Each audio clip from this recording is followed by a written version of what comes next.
ಅಂತೂ ಜನರಿಗೆ ಒಂದು ಚಾನ್ಸ್ ಸಿಕ್ತು. ಏನಂದರೆ ದಾವಣಗೆರೆಯಲ್ಲಿ ಮತ್ತು ಬಾಗಲಕೋಟೆಯಲ್ಲಿ ಎಲೆಕ್ಷನ್ ನಡೀತಾ ಇದೆ. ಸೊ ಆ ಎಲೆಕ್ಷನ್ನಿಗೆ ಇವಾಗ ತಾತನ ಮೊಮ್ಮಗ ನಿಂತಿದ್ದಾರೆ ಅಂತ, ಇನ್ಯಾರೋ ಒಬ್ಬರು ಬಂದು ನಿಂತಿದ್ದಾರೆ ಅಂತ, ನಮಗೆ ಓಟ್ ಒತ್ತಿ ಅಂತ ಹೇಳ್ತಿದ್ದಾರೆ ಅಂತ ಓಟ್ ಒತ್ತಿದ್ರೆ ಇವಾಗ ಆಲ್ರೆಡಿ ನೀವು ರೈತರು ಪ್ರೊಟೆಸ್ಟ್ ಮಾಡೋದನ್ನ ನೋಡಿಬಿಟ್ರಿ. ಮತ್ತು ಉದ್ಯೋಗಗಳು ಸಿಗ್ತಾಯಿಲ್ಲ ಅಂತ ಸ್ಟೂಡೆಂಟ್ಸು ರೋಡಿಗಿಳಿದು ಪ್ರೊಟೆಸ್ಟ್ ಮಾಡೋದನ್ನು ನೋಡಿಬಿಟ್ರಿ. ಇವಾಗ ಆಲ್ರೆಡಿ LPG ಗ್ಯಾಸು ಸಿಗ್ತಾಯಿಲ್ಲ, CNG ಗ್ಯಾಸ್ ಸಿಗ್ತಾಯಿಲ್ಲ, ಹೋಟ್ಲುಗಳಿಗೆ ಗ್ಯಾಸ್ ಬರ್ತಾಯಿಲ್ಲ ಅಂತ ಅವರೆಲ್ಲರೂ ಕ್ಲೋಸ್ ಮಾಡಿಕೊಂಡು ಲೈನಿಗೆ ನಿಂತಿರೋ ಆಟೋಗಳನ್ನೆಲ್ಲನೂ ನೋಡಿಬಿಟ್ರಿ. ಇದೇ ಥರ ಹೋಗ್ತಾ ಇದ್ದರೆ ನಮ್ಮ ಒಂದು ರಾಜ್ಯ ಯಾವ ಥರ ಆಗುತ್ತೆ ಅಂದರೆ, ಇವಾಗಲೇ ಹೇಳ್ತಾ ಇದ್ದೀನಿ, ಫುಲ್ ರಾಜ್ಯ ಕೊಟ್ಟೋಗೋದಂತೂ ನಿಜ. ಅದಕ್ಕೆ ನೀವು ಇವಾಗಲೇ ನಿಮ್ಮ ಕೈಯಲ್ಲಿ ಏನಿದೆ ಈ ಒಂದು ಬೆರಳು ಡಿಸೈಡ್ ಮಾಡುತ್ತೆ ನೀವು ಹಾಕುವಂಥ ಓಟು ಡಿಸೈಡ್ ಆಗುತ್ತೆ.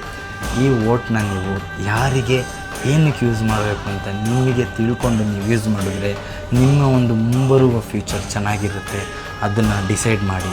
ನೀವು ಹೋಗಿ ಯಾರೋ ಬಂದು ನನಗೆ 5,000 ಕೊಟ್ಟರು 10,000 ಕೊಟ್ಟರು ಅಂತ ಒಂದು ಓಟ್ ಹೊತ್ತಿದ್ರೆ, ನಿಜ ಹೇಳ್ತಾ ಇದ್ದೀನಿ, ಇವತ್ತು ನೀವು ಖುಷಿಯಾಗಿ 5,000 ಇಸ್ಕೊತೀರ, 10,000 ಇಸ್ಕೊತೀರ, ನಾಳೆ ಅದೇ 10,000 1 to 10 ಟೈಮ್ ಎಕ್ಸ್ಟ್ರಾ ಕಟ್ಟುವಂಥ ಪರಿಸ್ಥಿತಿ ಬರುತ್ತೆ. ನಿಮಗೆ ಡಿಸೈಡ್ ಮಾಡ್ಕೊಳ್ಳಿ.